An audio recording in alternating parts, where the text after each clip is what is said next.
Welcome to another coffee break program. Today we are going to discuss about osteoarthritis.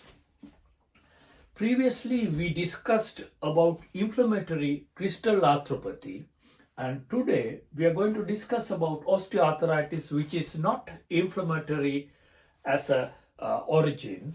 Uh, the origin of osteoarthritis is wear and tear, and it is non-inflammatory initially, but later on at a stage it can lead to inflammatory process as well. So as medical persons we always come across osteoarthritis patients. What are the risk factors of osteoarthritis? Age is the main risk factor, and when people grow older, the wear and tear of the joints leads to osteoarthritis formation. Obesity and occupation, where they use their limbs or joints in excess.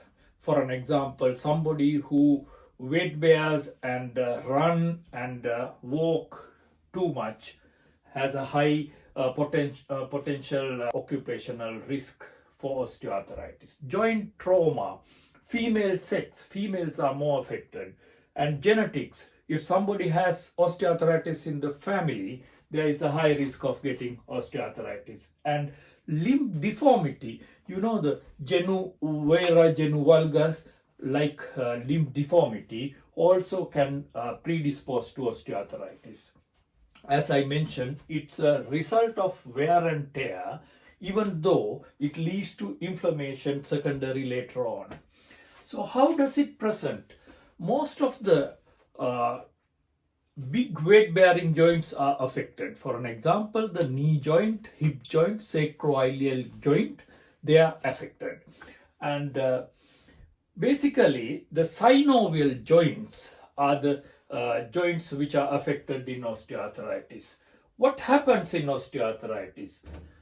Joint stiffness. Most of the arthritis conditions do have joint stiffness in the morning.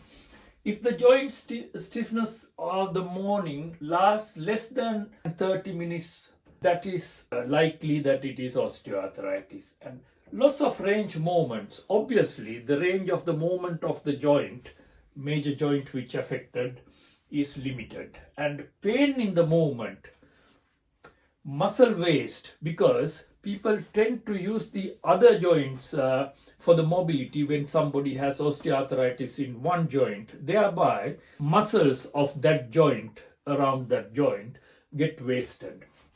Joint crepitations. You feel the noise of grinding bones, and that is called crepitations.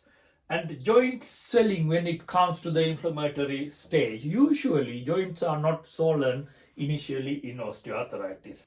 As all of you know, this is the structure of a synovial joint. There are two bones, and there is an articular cartilage surface, and surrounding that and closing the synovial cavity, the synovial membrane is there. Synovial membrane has A cells and B cells. A cells clear the debris from the synovial cavity, and B cells secrete the synovial fluid. And surrounding that, there are ligaments. This is the structure of a normal synovial joint. When the joint wear and tear happens, the cartilage get damaged, and there are chondrocytes in the cartilage, and the chondrocytes repair the cartilage. Chondrocytes secrete the cartilage matrix and collagen 2, type 2 collagen.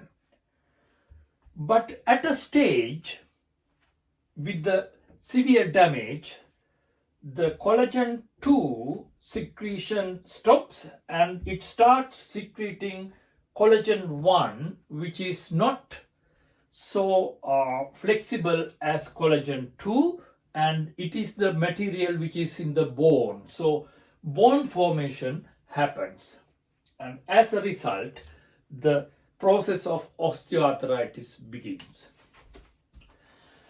Which Joints are mostly affected in osteoarthritis. The bigger joints, knee joints, hip joints, sacroiliac joints, and cervical spine. You get cervical spondylosis, wrist and distal interphalangeal joints. When the distal interphalangeal joints are affected, you can see the Heberden nodes, and when the second interphalangeal joints are affected, you can see the Bouchard nodes.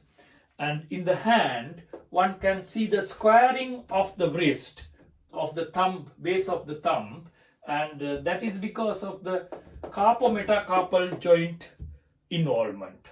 The X-ray findings of osteoarthritis in a severely affected joint, you can see loss of joint space.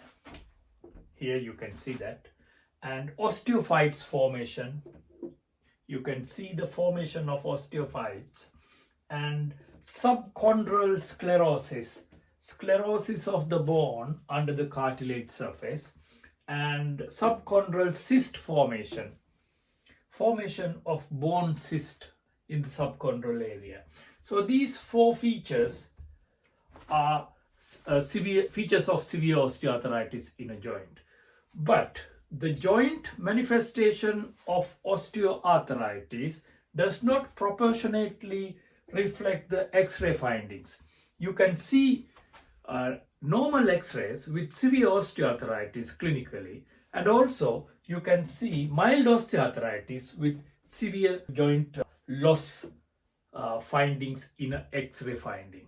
Management of osteoarthritis is always a multidisciplinary team approach. Weight loss, physiotherapy, simple analgesia. We have to start with paracetamol and local non-steroidal anti-inflammatory gels. And if that does not help, you have to go in the analgesic ladder, increasing the painkillers strength.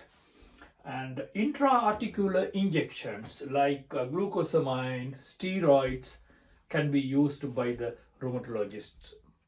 And joint prosthesis, the knee brace like joint prosthesis could be very helpful.